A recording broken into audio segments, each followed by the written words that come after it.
صاحب کہاں سے آپ چلے، کہاں آ کے رک گئے؟ نواز شریف صاحب نے بیان دیا یہ مٹی پاؤ والا معاملہ نہیں ہے، پہلے منطقی انجام پہ چیزیں پہنچے گی پھر آگے کی بات کریں گے۔ وہاں سے بات چلی، شہباز صاحب آتے ہیں پھر 24 گھنٹے میں واپس جاتے ہیں، پھر جناب اچانک یاد آ جاتا ہے آپ کی پارٹی کو، آپ کے لیڈران کو۔ یہ تو معاملہ تو ہم نے اللہ پہ چھوڑا ہوا تھا، پہلے آپ کو یاد نہیں تھا، پہلے آپ نے کہا تھا منطقی انجام پہ پہنچے گا، مٹی نہیں پڑے گی، اور پھر طے لگتا یہ ہے کہ طے ہو گیا ہے۔ اور رانا صاحب بھی کہتے ہیں اپنے کہ جی اسٹریٹجی کا حصہ تھا۔ تو یہ ہمیں سنانے کے لیے کیا آپ نے بیانیہ لگایا؟ بتائیں اصل بیانیہ ہے کیا آپ کا؟ مفاہمت تو کوئی ہے نا، اور کیا ہے؟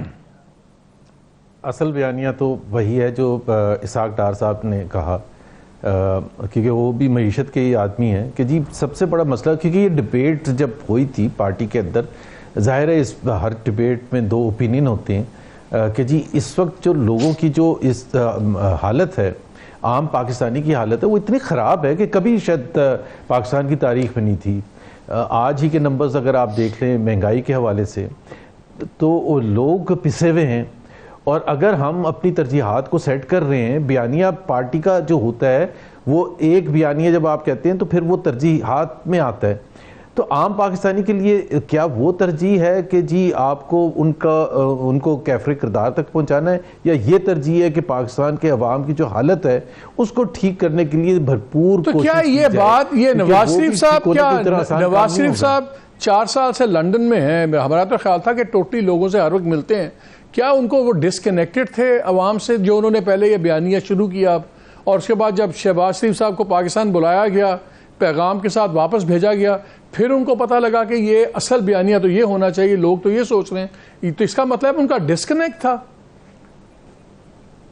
نہیں، ان کا کوئی ڈسکنیکٹ نہیں تھا۔ بات یہ ہے کہ یہ بیکاز ان کا واپس آنا الیکٹورل پالیٹکس کے ساتھ جڑا ہے، تو ہمیں عوام کے پاس ویسے ہی جانا ہے۔ تو وہ جب لندن میں بیٹھے تھے الیکٹورل پالیٹکس کے ساتھ، زبیر صاحب کے پاور پالیٹکس کے ساتھ، بیکاز الیکٹورل پالیٹکس تو پتہ لگے گا جنوری کے اندر، ابھی تو پاور پالیٹکس ہو رہی ہے، تو کیا ان کا یہ بیانیہ اب جو نیا بیانیہ ہے؟ Politics is about power. جی اچھا، وی تھاٹ کہ electoral politics is about people, ہم تو سمجھتے تھے کہ لوگوں کے بارے میں ہوتی ہے الیکٹورل پالیٹکس، آپ کہتے ہیں پاور کے بارے میں۔ Every political party in the world, not just in Pakistan, is seeking power. چاہے وہ ڈیموکریٹک پارٹی ہو یو ایس میں، ریپبلکن پارٹی ہو، لیبر یا کنزرویٹو یا بی جے پی ہے، جو اس میں میرے خیال ہے کچھ شرمانا نہیں ہوتا۔ وی آر سیکنگ پاور، اور پاور میں آ کے ہر ایک کا یہ رائے ہوتی ہے، ہر ایک کا اوپینین ہوتا ہے کہ ہمیں مسئلے جو ہے پتہ ہے پاکستان کے، اس کو حل کرنے کے ہمارے پاس، یعنی کہ آپ یہ کہہ رہے ہیں، please correct me if I am wrong, تو پھر یعنی کہ میں یہ سمجھوں کہ پولیٹیکل پارٹی کا کسی بھی طریقے سے پاور میں آنا جائز ہے، تاکہ اس کے بعد وہ اپنا ایجنڈا کرے، ایجنڈا اس کا جینون ہوگا، پیپل اورینٹڈ ہوگا، لیکن پاور میں آنے کے لیے پھر ساری چیزیں جائز ہیں، اس میں کوئی پرنسپل پالیٹکس ضروری نہیں ہے۔ ایبسولوٹلی ناٹ، ایبسولوٹلی ناٹ، یہ ایبسولوٹلی ناٹ میں یوز نہیں کرنا چاہتا تھا، یہ ایک کسی سے جڑا ہوا ہے، لیکن وہ ایمفسائز کرنے کے لیے کہہ رہا ہوں، یہ نہیں میں کہہ رہا کہ کسی طرح سے بھی پاور میں آیا جائے، لیکن جو صحیح طریقہ ہے، جو within the constitutional means ہے، جو آپ جس طرح سے ہائپ کریٹ کرتے ہیں، عوام تک پہنچتے ہیں، ان کو کنونس کرتے ہیں کہ دیکھیں جی اس وقت جو پاکستان کی جو حالت ہے اس کو سب سے زیادہ کس میں اہلیت ہے ٹھیک کرنے کی۔ پھر مجھے ایک بات بتائیے، مجھے تھوڑی سی چیز سمجھے میں تھوڑی سی ڈیفیکلٹی ہو رہی، میں سمجھنا چاہ رہا ہوں، اگر ہر چیز ٹھیک اصولی ہونی چاہیے، تو جب رانا ثناءاللہ صاحب نے کہا کہ وہی جنرل باجوہ جن کو 2020 سے رگڑ رہے ہیں میاں صاحب، انہی کی آپ نے ایکسٹینشن کروا دی کیونکہ وہ آپ کی پاور پالیٹکس کو سوٹ کرتے تھے، تو پھر وہ ٹھیک تھا، یعنی کہ پھر تو ہر مینز پاسبل ہے نا، یا جنرل باجوہ برا آدمی تھا، یا وہ آئین شکن آدمی تھے، تو وہ تو پھر 2022 سے پہلے طے ہو گیا تھا نا، میں بالکل پھر ان کو آپ نے ایکسٹینشن، اگر یہ پاور پالیٹکس میں ہر چیز جسٹیفائڈ نہیں ہے تو پھر وہ ان کی ایکسٹینشن پہ ووٹ ڈالنا کیسے جسٹیفائڈ ہے؟ اچھا، اس میں دیکھیں یہ سبجیکٹ اتنا سینسٹیو ہے، پہلے تو میں بتا دوں کہ بالکل رانا ثناءاللہ کی جو بات تھی اس میں وزن نہیں تھا، اور یہ ایسا کوئی ڈسکشن نہیں ہوا تھا کہ ہم اس لیے ان کو ایکسٹینشن دیں تاکہ وہ عمران خان کو گرانے کے، یہ کبھی ڈسکس ہی نہیں ہوا تھا۔ میرا نہیں خیال ہے کہ اور اس کے یہ رانا ثناء اللہ نے خود اس کی وضاحت بھی کی تھی 2-3 دن کے بعد. اور سب سے میرا خیال ہے اتھینٹک اگر کہا جا سکتا ہے کہ جو لیڈرشپ ہے جو کلوز بھی رہی ہے اسٹیبلشمنٹ سے اور نواز شریف سے بھی کلوز ہے, یہ خواجہ آصف نے بھی اس کی کلیریفیکیشن کیا ہے کہ ایسی کوئی بات نہیں تھی. یہ تو ہم کہہ ہی نہیں سکتے نا کہ ہم نے ایکسٹینشن دی تھی, اس کے بدلے میں ہمیں پاور چاہیے تھی. اگر یہ بات ہوتی تو پھر 2019 نومبر کی یہ بات ہے, تو ہمیں پاور جا کے کب ملی؟ 2022 میں. بات کی ہے کارا صاحب نے کہ آرٹ آف پاسبل جو ہے وہ پالیٹکس ہے, بالکل ٹھیک ہے. آپ اب کیا پاسبل میں, جیسے کارا صاحب نے بڑا رائٹلی پوائنٹ آؤٹ کیا, یہ جو آپ نے اللہ پہ چھوڑا تھا 1 سال پہلے چھوڑا تھا, تو کیا اعتبار اٹھ گیا ہے اب واپس؟ اب آپ کو اچانک یاد آ گیا تو پاسبل, آپ کس پاسبلٹیز پہ آ رہے ہیں کہ آپ کی ڈیل ہو گئی ہے, آپ کو گارنٹی ہو گیا کہ آپ کی گورنمنٹ بن رہی ہے؟ پچھلے دنوں میاں صاحب نے کہا کہ میں لکھ کے دے دیتا ہوں کہ ہماری گورنمنٹ بنے گی. پہلے تو میں ڈس ایگریمنٹ اپنا شو کرنا چاہتا ہوں قاہرہ صاحب کے پوائنٹ آف ویو سے. جو آپ نے پوچھا کہ ڈالر نیچے آ گیا اور بجلی چوروں کو پکڑا جا رہا ہے اور یہ ساری چیزیں ہو رہی ہیں جس کے پازیٹیو ریزلٹس آ رہے ہیں, میں نہیں ایگری کرتا کہ جی اگر یہ تو اس کا مطلب آپ ایکسیپٹ کر رہے ہیں نا کہ آپ فیلئر ہے, اور آپ یہ بھی ایکسیپٹ کر رہے ہیں کہ ہم جب الیکشن کے بعد جیت کے آئیں گے تو ہم یہ سب نہیں کر سکیں گے جو کہ ایڈمنسٹریٹو ایکشنز ہیں جو کہ ہونے چاہیے.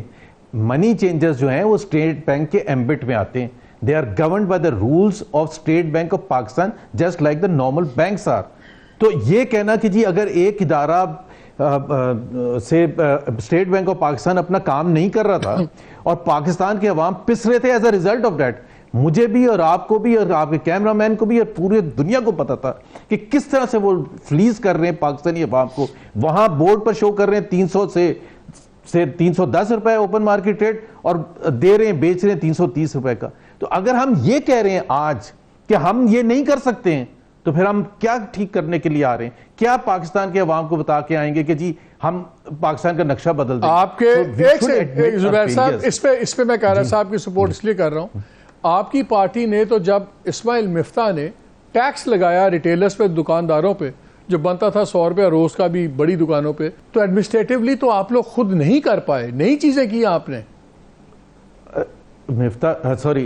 مالک پہلے بات میں جنرل بات کر لوں. جو رسپانسبلٹی حکومت وقت کی ہوتی ہے وہ حکومت وقت کو اون کرنی پڑتی ہے. اگر میں یہ نعرہ لگا کے آؤں کہ پاکستان کی تقدیر بدل دوں گا لیکن میں ڈالر کو کنٹرول نہیں کر سکوں گا کیونکہ میرے پاس ایسے کوئی ایڈمنسٹریٹو ایکشنز نہیں ہے جس کے کو لے کے میں ٹھیک کروں, میں مہنگائی نہیں روک سکوں گا, میں ہولڈنگ نہیں روک سکوں گا, تو پھر عوام یہ پوچھیں گے نا تو بھائی آپ آ کیوں رہے ہیں؟ میں پہلے ایک جنرل بات کر رہا ہوں. آپ کا یہ کانفیڈنس کس بات پہ ہے؟ مجھے ایک بات بتائیے, آپ کا یہ کانفیڈنس کس بات پہ ہے کہ آپ الیکشن جیت کے اگلی گورنمنٹ فارم کر رہے ہیں؟ پچھلے 16 ماہ پی ڈی ایم کی گورنمنٹ رہی, ایبسلیوٹ فیلئر رہا لوگوں کا, کیونکہ مہنگائی اتنی بری ہو گئی اور 1.25 کروڑ لوگ اور سطح غربت سے نیچے چلے گئے. ابھی اور بھی انفلیشن بڑھے گی, بجلی نے لوگوں نے خودکشیاں کی ہیں بجلی کے بل نہ دینے پہ, ہر چیز went from bad to worse. اب وہ دوسری بات ہے بعد میں کیجئے گا کہ جی آپ عمران پہ بلیم کریں گے, جس پہ بھی کریں, دیٹ از یور رائٹ. کون سی چیز پہ آپ کو, کس چیز پہ کانفیڈنس ہے کہ آپ جیت جائیں گے؟ صرف اس بات پہ آپ کو کانفیڈنس ہے ان کی ایبسنس میں آپ اکیلے بھاگ رہے ہیں پنجاب میں تو اس لیے آپ گورنمنٹ فارم کر لیں گے؟ آپ کی بیسس آف کانفیڈنس کیا ہے؟ کس بیس پہ آپ اتنا کانفیڈنٹ ہیں؟ کانفیڈنس دو چیزیں ہیں.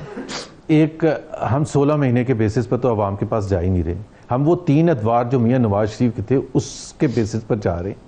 اور یہ نہیں ہم کہہ رہے کہ ہم 90s میں پھنس کے بیٹھ جائیں, کیونکہ عوام یہ بھی پوچھنا چاہیں گے کہ بھائی ہم یہ نہیں پوچھ رہے آپ نے 1990s میں کیا کیا تھا یا 2013 میں کیا کیا تھا, ہم یہ پوچھ رہے کہ اب جو اس وقت اکنامک چیلنجز ہیں آپ کیا کریں گے.